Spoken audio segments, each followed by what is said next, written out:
Buruketa honetan, hiru zenbakiaren ondoko 21 multiplo baturik zenbat emoten duen esaten digute, eta eskatzen digute batuko eta hartan zein dan hiruren lehen multiploa. Erabili dugun lehen multiplo eta zein dan azkena. Da, progresio aritmetiko baten ariketa bat. Zergatik, hiru zenbakiaren multiploek osatzen dabe progresio aritmetiko bat. Diferentzia hiru dana. Orduan daukagu. Batura.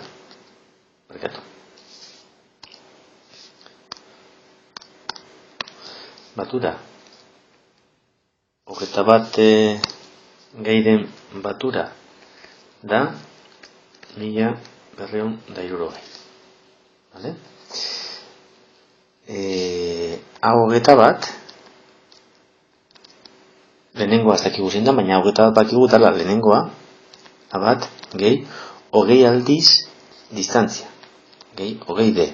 Eta distantzia irudenez da bat gehi 60.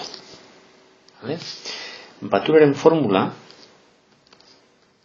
gogoratu dala bat gehi 21 bider 21 zati bi. Kasu honetan daukagu bat gehi 60 dana bider 21 eta zati bi. Bai? Hemen dugu, bi bat gehi 60 zati bi. Eta bat gehi 30 bider 21. Vale? Hauze, esaten dugute dela 1260. Horanik,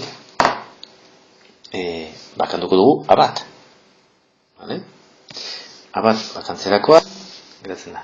Bat gehi 30 dela hau zati 21. Beraz, bat da 60. Bai? Beraz, bat izango da 60 ken 30, hau da 30. Beraz, batu dugun lehenengo gaia da 30. Eta azkena, hau da 21. Zer da? Lehenengoa gehi 60. Eta izango da 80.